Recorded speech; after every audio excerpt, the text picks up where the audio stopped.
Bien, decía en la parte de no confundir lo dogmático con lo radical. ¿Por qué? Porque lo radical no implica es que siempre sea así, o sea, una sola línea. El conductismo radical va a implicar una serie de pasos a considerar y que son necesarios para tener un supuesto conductual. Por ejemplo, un objeto de estudio. Sí o sí, para la conducta necesitamos tener algo observable en el conductismo radical, algo medible, algo cuantificable, que no sea abstracto, ¿sí? Este conductismo radical dice que parte como objeto de estudio de la conducta. ¿Para qué? Para que entonces podamos entender cómo el hombre interactúa, se relaciona o modifica esta conducta. Por consiguiente, también tenemos como otro elemento del conductismo radical el propósito. El propósito nos invita o nos lleva a ver cuál es el control del comportamiento que podemos tener en cierta conducta. Y esto va a permitir que, de una u otra manera, leer lo que está pasando, por así decir, leer la lectura de la realidad. Y entonces, a partir de esto, podemos controlar el fenómeno conductual para detenerlo o para modificarlo. ¿Sí? Y entonces, a partir de esta modificación, va a haber una respuesta efectiva. También tenemos la concepción del sujeto. Esto es importante, ¿por qué? Porque entonces vemos al individuo o concebimos al individuo como alguien que está entrando en un proceso de práctica. ¿Qué quiere decir este proceso de práctica? Que entonces el sujeto que está haciendo esta práctica, este ejercicio de modificar la conducta humana, va a tener un antes y un después de este experimento. Tenemos un método, el método que va a ayudarnos a observar, a medir, a cuantificar la conducta humana. Y entonces este método, pues justamente va a ser en el conductismo radical el método positivista.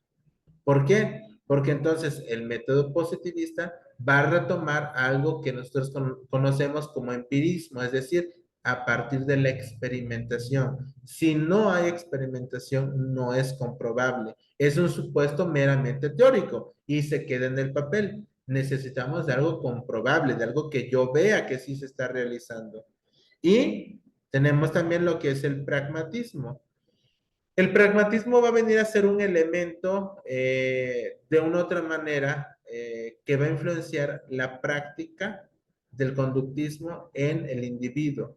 ¿Pero de qué manera? Bueno, una práctica que va a ayudar a que las habilidades tengan un desarrollo positivo o negativo en el individuo que está experimentando esta conducta diferente. Pero también va a permitir que entonces el individuo sea capaz de explicar no solamente un fenómeno, sino varios fenómenos que están a su alrededor. Recordemos que si nosotros tenemos, por ejemplo, un niño que se distrae fácilmente, entonces esa distracción fácilmente puede ser en mi aula. ¿De qué se distrae? Ah, del material que está en X pared, pero también se distrae por la ventana que está abierta, pero también se distrae por la puerta que está cerrada. Entonces son diferentes aspectos que estamos tomando y que entonces podemos explicarlos de manera práctica. Y tenemos otro elemento que es el monismo metodológico. Aquí es importante reconocer que dentro del monismo metodológico hay una dualidad que es mente y cuerpo. Es decir, cómo, por eso al inicio les decía del sistema nervioso, la mente va a tener el control sobre el cuerpo. Sí o sí, la mente siempre va a tener ese control, ya sea para que el alumno esté quieto, para que el alumno realice una tarea, para que el alumno realice una conducta negativa en su comportamiento en el aula o una conducta positiva, pero todo esto va a venir del pensamiento, es decir, de la mente. Y bueno, tenemos este ejemplo, a ver, ¿qué observamos aquí?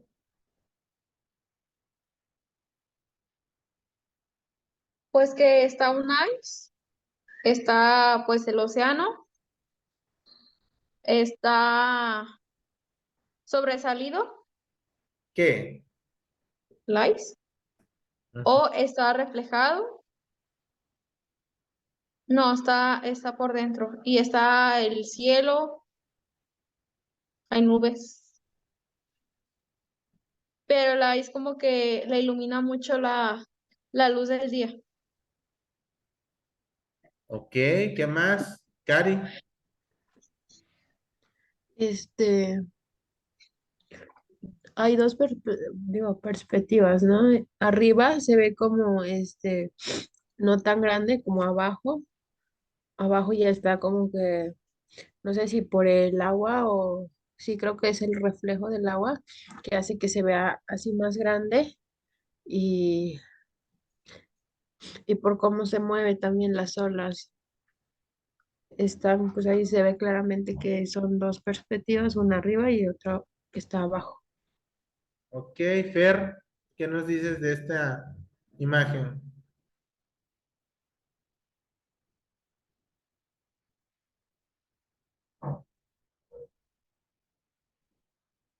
No está. Mari. También podría ser, no sé, como que la fuerza viene así como desde el origen, ¿no? Desde el origen y ya pues va saliendo, no sé. Quiero trasladarlo a, no sé, en uno mismo, que estás en clase, no sé, desde maternal, preescolar, luego preescolar y toda la educación que has recibido, ¿no? Que he recibido.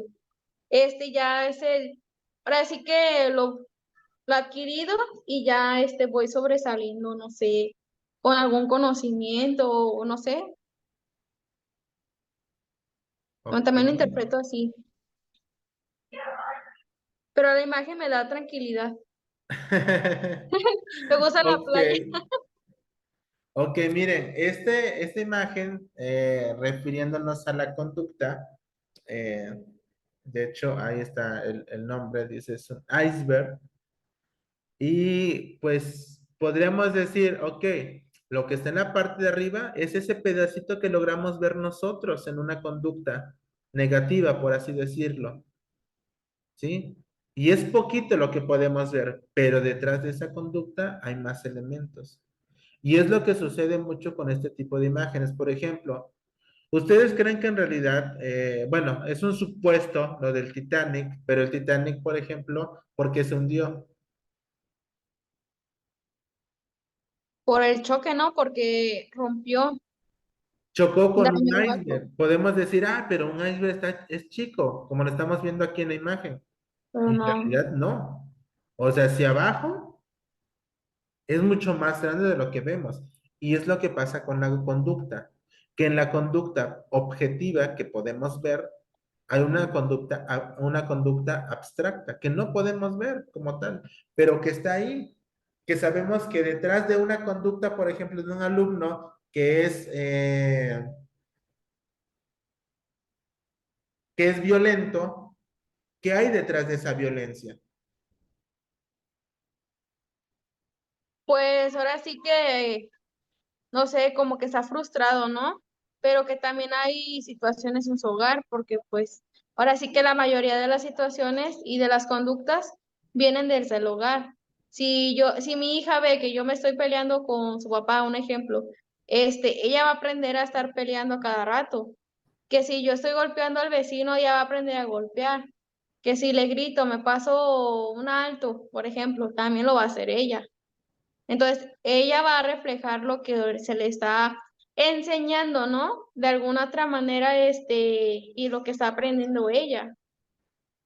Y que de una otra manera nosotros como docentes nos enfrentamos a esta realidad.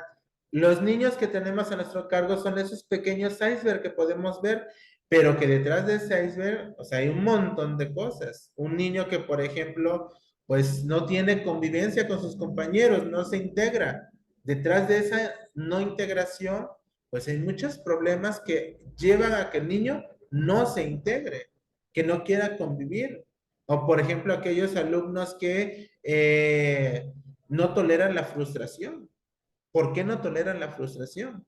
¿Qué está pasando detrás de todo eso? En casa, con los amigos, con los abuelitos, etcétera, etcétera. Por ejemplo, nosotros en la conducta, ya de adultos, desarrollamos una conducta que se refleja en dos maneras, podemos decir como las dos caras de nuestro corazón. Nosotros muchas veces actuamos por la culpa, por la vergüenza, cuando tenemos situaciones negativas en nuestra infancia. Todo esto se da en la infancia. Por ejemplo, si un niño siempre es avergonzado y mamá, papá o en la familia le dicen pues que no hace bien las cosas, que siempre hace lo mismo, que es un bueno para nada, y entonces el niño se lo cree y crece con eso. Y que al final de cuentas lo va a reflejar en una conducta en la edad adulta. Y nunca se va a creer, por más, por ejemplo, que haga bien las cosas, nunca se va a creer que es suficiente y que hace bien las cosas. ¿Sí? No sé si ustedes han escuchado una lectura de Juan y medio, Juan y cuarto. Muchas veces somos ese Juan. ¿Lo han escuchado? No, maestro. ¿No? No, profe. Bien. A ver, aquí está. Permítame.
Está abriendo mi archivo. Ahí voy, ahí voy.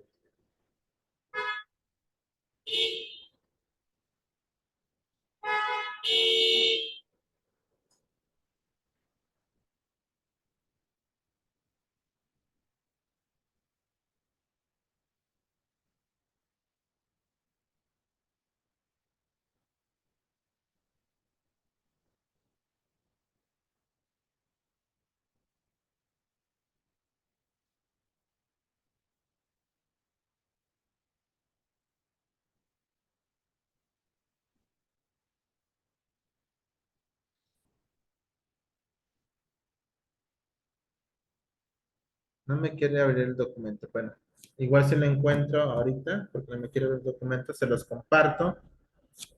Pero es una lectura donde es un niño que pues en su ambiente familiar siempre le hacen creer que no tiene el valor o no puede hacer las cosas bien. Y entonces este niño lo que hace pues es seguir sus sueños, perseguir sus metas y se gradúa con honores, se gradúa con pues como un alumno excelente. Sin embargo, cuando regresa a festejar estos logros con su familia, sigue sintiéndose de esa manera insuficiente, que no hace bien las cosas, a pesar de que fue uno de los mejores en su generación. ¿Qué implica esto? que desde niño hubo una conducta que aplicaron hacia él negativa y que esto modificó el futuro de este Juan, ¿sí? Y muchas veces nosotros podemos llegar a ser esos Juanes, Juan o medio Juan o Juan y medio, ¿sí? Que actuamos de manera a cómo pues nos modificaron la conducta para bien o para mal desde chiquitos. Y esto pasa mucho, por ejemplo, en el aspecto emocional de los niños, cuando usamos palabras no correctas para describirlos y ellos se lo creen. Y esto, al final de cuentas, está modificando la conducta de ellos. El iceberg es un ejemplo claro de que esas conductas negativas que podemos tener en los alumnos traen toda una serie de causas que se desarrollaron no en un año, en varios años. O podemos ver también conductas, eh, por ejemplo, de adultos, y esto nos podemos encontrar con adultos que actúan como si fueran niños, pero en realidad su contexto, su entorno, no sabemos el por qué están así, qué fue o a qué los llevó a que tuvieran esa conducta. Bien, en la siguiente actividad, ya dejando de lado el conductismo, vamos a analizar lo que es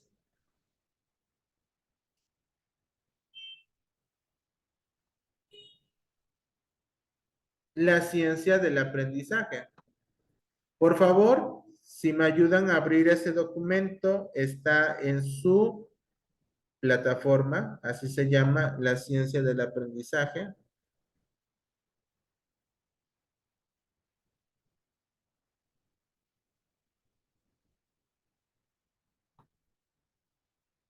Listo. ¿Listo? Bien, para decirles qué es lo que van a tener como actividad.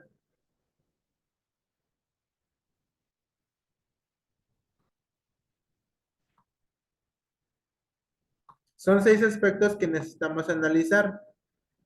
Entonces, estos 6 aspectos nos van a tocar 2 a cada una.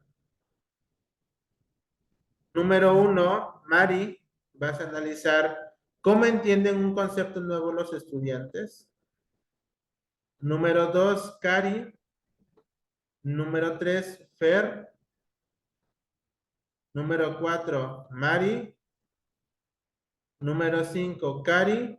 Y número 6, Fer. Vamos a analizar qué nos dice este documento sobre la ciencia del aprendizaje, cómo se desarrolla y vamos a explicarlo. Esta es actividad de clase. Recuerden que las actividades de clase las vamos a adjuntar al término de el parcial. Entonces, pueden en su cuaderno realizar un esquema, un resumen, notas, ideas principales de lo que están leyendo. Tenemos, son las 2, a las 2:10, 2:15 empezamos a compartir, ¿les parece?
¿Cómo vamos?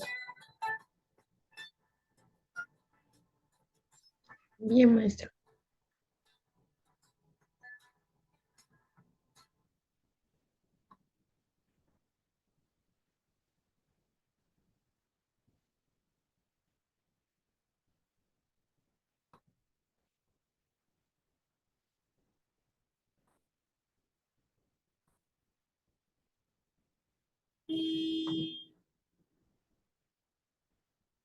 Listo, profe. ¿Listo? Bien.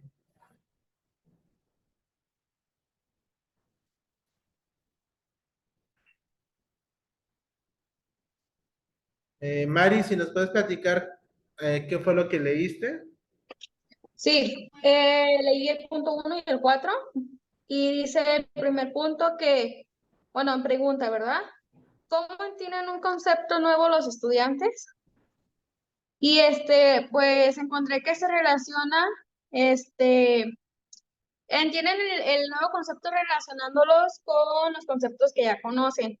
Por ejemplo, con un aprendizaje previo, ¿no? Y luego, para aprender, los estudiantes deben transferir la información desde la memoria de trabajo, en donde se concentra de manera, consciente. Por ejemplo, estamos atentos y yo estamos adquiriendo el nuevo aprendizaje, ¿verdad? Luego dice que los estudiantes tienen la capacidad de la memoria de trabajo limitada, porque hay obstáculos, como por ejemplo, decía que las tareas, pues ahora sí que muy sobrecargadas, ¿no? No muy sobredemandadas, exigentes, y aparte de que, pues, también quiero entenderlo de que a corto de tiempo. Por ejemplo, usted nos deja un trabajo cargado, no sé, una tesis, y la tenemos que hacer, no sé, en un mes, ¿no? Pues obviamente, pues no, ¿verdad? O lo vamos a hacer por compromiso, o de plano no vamos a terminar. Y de todos modos nos vamos a ganar el estrés, que dolor de cabeza y varias cosas así. Y dice que también para comprender los conceptos nuevos, se obstaculiza si los estudiantes se saturan de información a la vez. Esto también les pongo un ejemplo de que cuando, por ejemplo, no sé, usted, no digo que sí, usted nos da la clase y nos avienta toda la información así de lleno, no nos explica ni nada, entonces vamos a quedarnos así como que en blanco, ¿no? Y a la hora de que usted nos pida una actividad no la vamos a saber hacer. Pero dice al final que el desarrollo cognitivo no progresa en secuencia fija relacionada con la edad, porque también solemos pensar, también me incluyo yo, ay, es que la edad, que se me olvidó algo o no comprendí, ay, es que ya estoy, que el Alzheimer ya me está visitando, ¿no? Pero que también ni alcanza el dominio continuo, sino que se detiene y vuelve a empezar. O sea, ya sabemos esto, ahora ya lo comprendemos y todo, volvemos a empezar con, no sé, con otro tema, con nuestra habilidad cognitiva. Y el punto número 4 dice en pregunta, ¿cómo se transfiere el aprendizaje a situaciones nuevas dentro o fuera del aula? Y rescaté que se requiere de conocimiento tanto del concepto, del contexto del problema como de la estructura profunda de este. Y los ejemplos ayudan a entender los nuevos conceptos. Por ejemplo, usted nos daba ahorita lo de Watson, ¿no? Lo del conductismo. Ay, pues es que no sé qué, bla, bla. Ah, pues por medio de ejemplos también. Y como que se simplifica más la información o el propósito de usted de que pues aprendamos algo nuevo. Pero a menudo no es difícil ver la similitud de la estructura profunda de distintos ejemplos. Pero también debemos de ser, como uno de profesor tiene que ser como muy cauteloso, muy cuidadoso en esos aspectos de, por ejemplo, ¿cuánto es 1 más 1? O 3 por 3. Ah, pues es que vamos a ver esto, ¿no? Pero es necesario que hagamos esto para que tú puedas aprender esto. O cuánto es 3 más 3 más 3 más 3. Y ya sabemos cuánto es 3 por 3. Eso es lo que yo como que rescato. Muy bien, muchas gracias. Cari.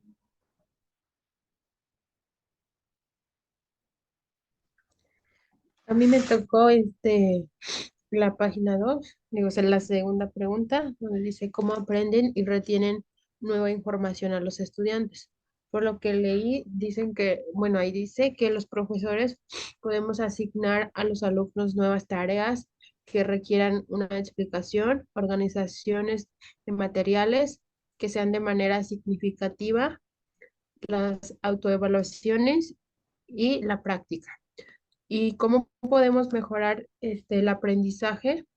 Pues por medio de haciendo pruebas diagnósticas, por medio de juegos, o sea, que los alumnos aprendan jugando, y también podemos utilizar diferentes estrategias o herramientas para la enseñanza de ese nuevo o nueva información que queremos transmitir. Y el otro punto que decía de la página, digo, la quinta pregunta era de que qué motiva a los estudiantes a aprender. Ahí leí que decía que los profesores pueden motivar a los alumnos a sentir mayor control de su aprendizaje al alentarlos o establecer metas de aprendizaje. También por medio de la motivación, las recompensas o elogio hacia sus alumnos.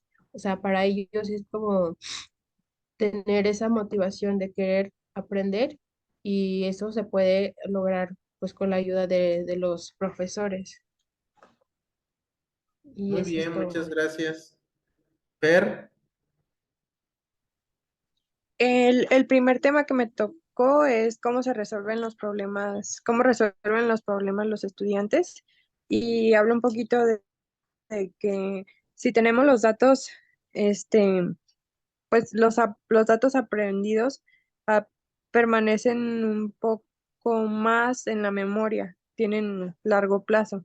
Entonces nos pueden ayudar a resolver problemas, ya que se libera espacio de la memoria y así pueden pues permanecer un largo tiempo. Y como docentes tenemos que tener en cuenta las necesidades y las edades del alumno para poder transmitir conocimientos significativos, que no se les olviden, sino que los llevemos a la práctica y mm, permanezcan en su memoria. Otra herramienta que puede ayudar a los alumnos es la retroalimentación, ya que ayuda a la adquisición de conocimientos y habilidades.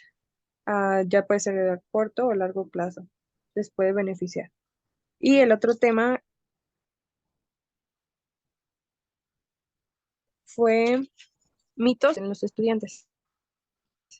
Es importante que los docentes tengan en cuenta los miles de errores que se relacionan con el aprendizaje de los alumnos. Como uno de los mitos es que, o de los errores podría ser, que todos tienen los mismos estilos de aprendizaje, y eso es erróneo, ya que todos tenemos diferentes estilos de aprendizaje y también no tenemos las mismas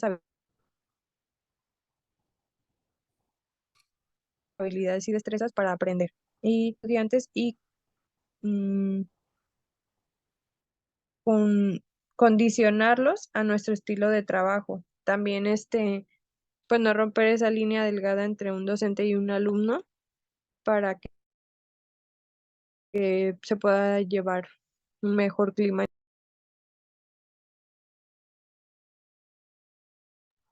muy bien, muchas gracias. Mira, nos queda un minuto de clase en la plataforma. Nos desconectamos y nos volvemos a conectar para explicarles el trabajo que van a realizar en estos 15 días, porque la próxima semana no es clase, entonces sí ocupamos avanzar en lo que tenemos pendiente para explicarles, por favor.